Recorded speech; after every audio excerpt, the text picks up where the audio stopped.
Hello friends, now we have started chapter number 5, India, Agriculture, Industry and Transportation. India is an agriculture country. About 70% of the people are engaged in agricultural activities. The prosperity of the country is based on the development of agriculture. Different types of crops are grown in India. Crops grown are useful either for food or for industry. Agriculture has progressed by leap and bound after the independence. Now, India is guiding the developing nations in industrial technology. Dear students, you have already studied about the Gujarat agriculture industry and transportation in standard 6. Now we will study about the agriculture in India. आप लोगों को पता ही होगा कि इस paragraph में हमें बताया है कि हमारा इंडिया कैसी कंट्री है, तो एग्रीकल्चर कंट्री है और उसमें 70% लोग किससे जुड़े हुए हैं, तो एग्रीकल्चर से जुड़े हुए हैं और उसकी एक्टिविटीज़ से जुड़े हुए हैं. हमारा एग्रीकल्चर हमें दो चीज़ों में काम में आता है. जो भी हमारे यहाँ की जो क्रॉप्स उगती है, क्रॉप्स मतलब हमारी जो खेती है, वो तो हमें फूड यानी खाना अनाज पानी में यूज़ होती है और सेकंड है इंडस्ट्री में यूज़ होती है. और आप लोगों ने गुजरात के बारे में तो पढ़ाई है स्टैंडर्ड 6 में. तो यहाँ पे आपको लिखना है right the crops grown in Gujarat. जो गुजरात के क्रॉप्स है वो लिखने हैं और right the industry of the Gujarat और इंडस्ट्रीज़ के नेम आपको लिखने हैं. Now we started Agriculture in India. Number 1 is a normal or unirrigated agriculture. The agriculture which is depend on monsoon is called normal or unirrigated agriculture. Two crops are as follow. जो जो crops है जो किस पे depend हो, monsoon पे, बारिश पे डिपेंड हो गए जो खेती, वो उसे हम अनइरिगेटेड कहेंगे. ठीक है, नॉर्मल खेती कहेंगे. शरगुन और मिलेट नाम के दो क्रॉप्स है जो ज़्यादा से ज़्यादा मॉनसून सीजन में हमें देखने मिलते हैं. Millet are grown in 8 regions. Sorghum is grown in Madhya Pradesh, Maharashtra, Rajasthan, Gujarat, Karnataka, Andhra Pradesh and Tamil Nadu. ये सारे शहरों में हमें शरगम दिखता है. उसके बाद है millet is grown in Rajasthan, Gujarat, Maharashtra, Haryana and Uttar Pradesh. Rajasthan is the largest produce of the bajra in India. Millet तो हमें राजस्थान, गुजरात, महाराष्ट्र और में दिखता ही है, बट साथ ही साथ जो राजस्थान में सबसे ज़्यादा हमें बाजरा देखने मिलता है. Now I will shown you India's food grain map. आपको यहाँ पे दिख रहा होगा फूड ग्रेन मैप हमें पूरा यहाँ पे दिखाया गया है और उसके बारे में बताया गया है. शोरगम है, sugarcane, millet, cotton, corn, jute, groundnut, rice, sweet tea, ये सारी चीज़ों के बारे में हमें बताया गया है. ये जो पूरा मैप है वो हमारा एग्रीकल्चर इन इंडियन मैप है. Okay, now you can C number 2 is a corn is used as a grain and as a fodder for animal. It is a mainly grown in Karnataka, Uttar Pradesh, Bihar, Andhra Pradesh and Madhya Pradesh.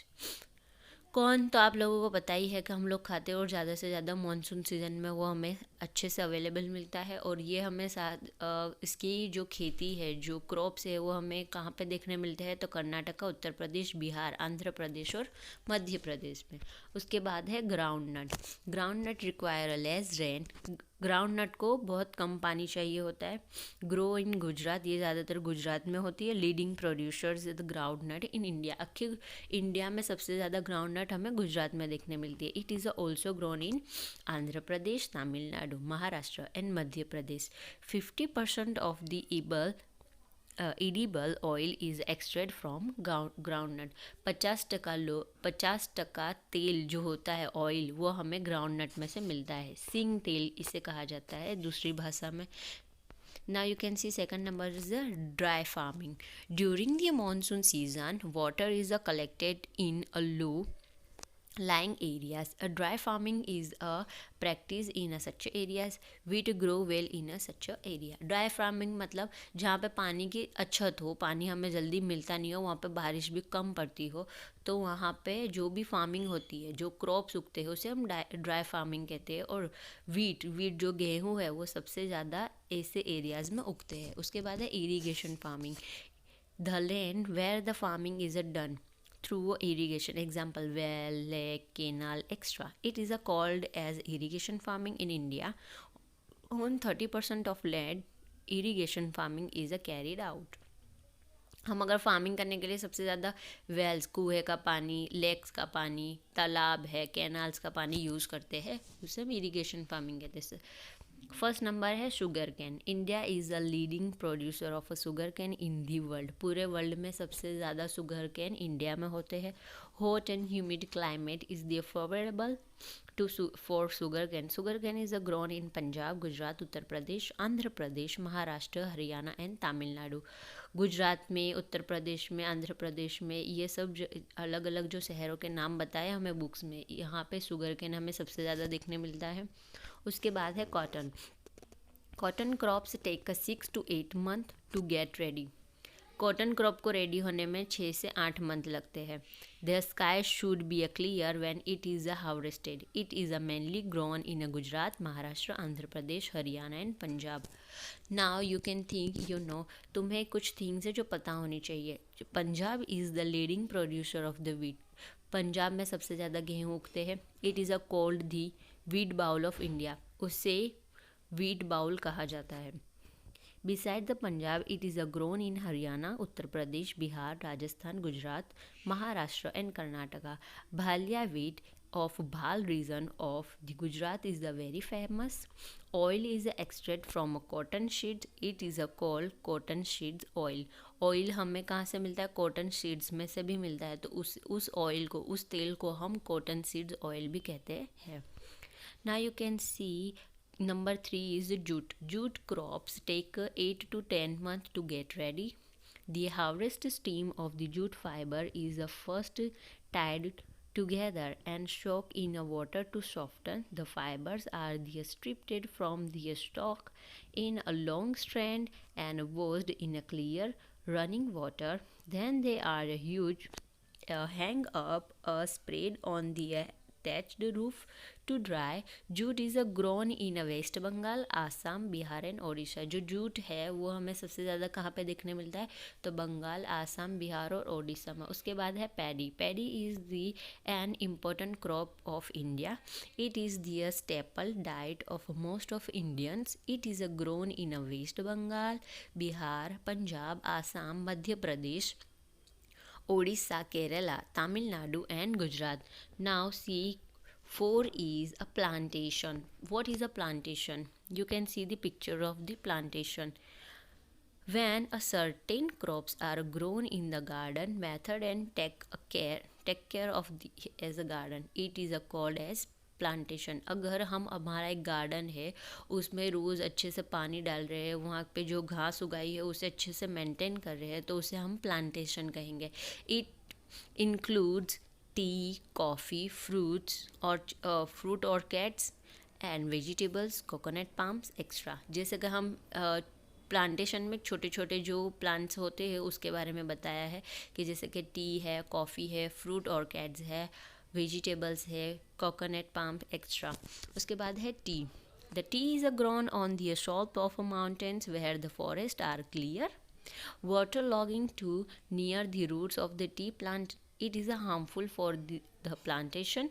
That is why it is grown on a mountain slopes. Assam produce a maximum tea. Beside the Assam, tea is produced in West Bengal, Kerala, Karnataka and Tamil Nadu. Assam में सबसे ज़्यादा T उगती है और उसके बाद अगर हम देखने जाओ तो टी हमें वेस्ट बंगाल, केरला, कर्नाटका और तमिलनाडु में देखने मिलेगी.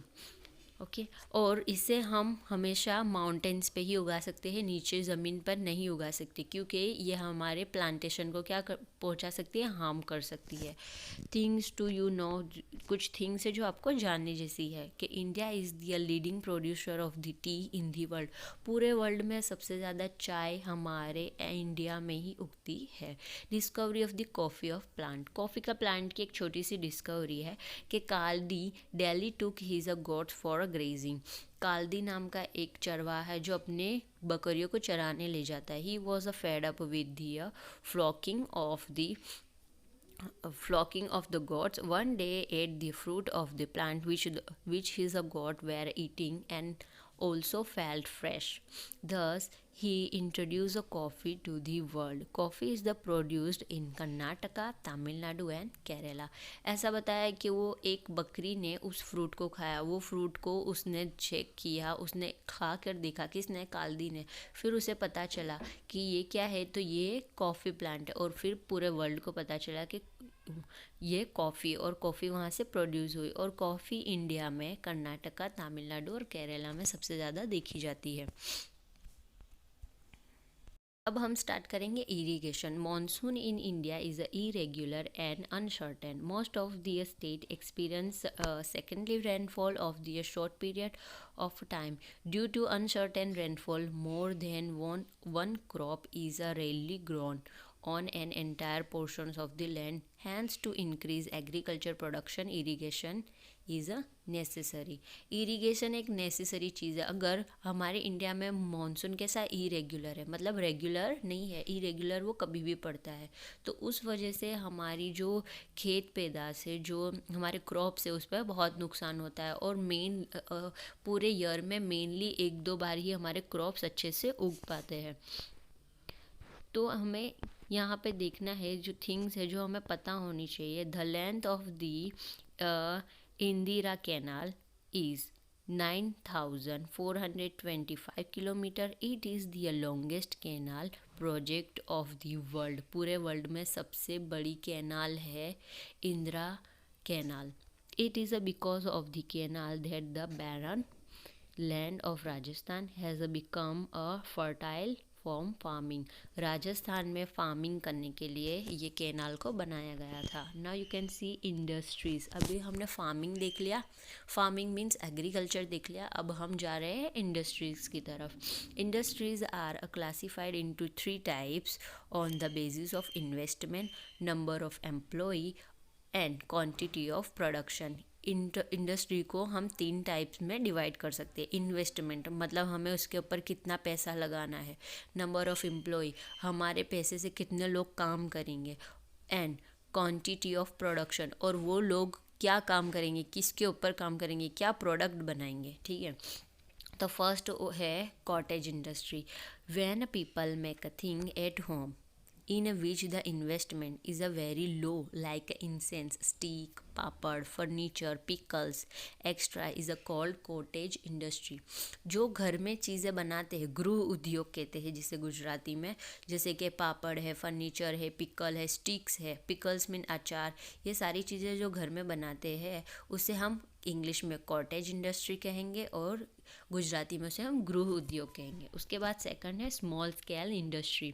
The small scale industry consist of a factory, some machinery, some workers, and in a which investment is a more than a cottage industry is a small scale industries like a toys, TV, refrigerator, plastic items are made. Small scale industry में ऐसा होता है कि जो cottage industry से थोड़ी बड़ी होती है, जिसमें थोड़े से मशीन होते हैं, थोड़े वर्कर होते हैं, और उसमें काम थोड़ा होता है, जैसे कि टॉयज़ बनाना, टीवी, रेफ्रिजरेटर, प्लास्टिक, ये सारी चीज़ों को हम स्मॉल स्केल ऐसी इंडस्ट्री को हम स्मॉल स्केल इंडस्ट्री कहेंगे. उसके बाद है थर्ड नंबर हैवी इंडस्ट्री.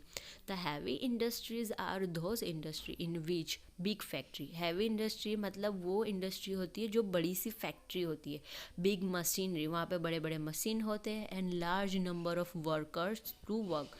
वहाँ पे large numbers of the workers होते हैं, मतलब इतने सारे वर्कर्स होते हैं जो काम करते हैं वहाँ पे. इन रिक्वायर्स अ हैवी इन्वेस्टमेंट, और वहाँ पे वो लोग बहुत ज़्यादा पैसा यूज़ करते हैं. ठीक है, हैवी इन्वेस्टमेंट करते हैं. To it is a called heavy industry. उसे हम हैवी इंडस्ट्री कहेंगे. इन includes iron, steel, motor car, cement, extra. वहाँ पे हमें लोखंड बनाते हैं, स्टील्स बनाते हैं, मोटर कार बनाते हैं, सीमेंट, एक्स्ट्रा, ये सारी हैवी इंडस्ट्रीज़ में बनती है. Let us know about the different industry of the country. यहाँ पे हमें इंडियन इंडस्ट्री मैप दिया गया है, जो आप लोग देख सकते हो. पूरा मैप में हमें बताया है कि कॉटन क्लॉथ इंडस्ट्री होती है, आयरन स्टील है, वुलन्स टेक्सटाइल है, सीमेंट है, पेपर है, जूट है, शुगर है, फिर है प्रोटोकॉल मिकल्स है, फिर अ केमिकल एंड फर्टिलाइजर्स है. ठीक है, ये सारी इंडस्ट्रियल मैप हमें यहाँ पे दिया है, तो आपको भी इसे अच्छे से इसे आपको अच्छे से देखना है. Now you can C Number one, cotton cloth industry. What is required to make a cotton cloth? The collectivity of the which crop lead to development of the cotton cloth industry. यहाँ पे कुछ question answer है जो आपको खुद अपने मन से लिखने हैं. मतलब आपको पता होना चाहिए कि अगर हम कोई क्लोथ बना रहे हैं तो हमें सबसे पहले क्या चाहिएगा, ठीक है, और हम सबसे पहले क्या चीज़ पसंद करेंगे. The cotton textile industry has developed in India in Ahmedabad, Surat, Mumbai and Coimbatore.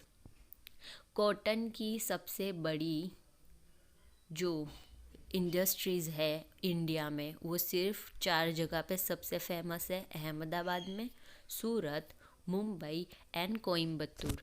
Now things to know जो तुम्हें पता होनी चाहिए. Fort Gloster whose was the first cotton textile mill set up in Kolkata in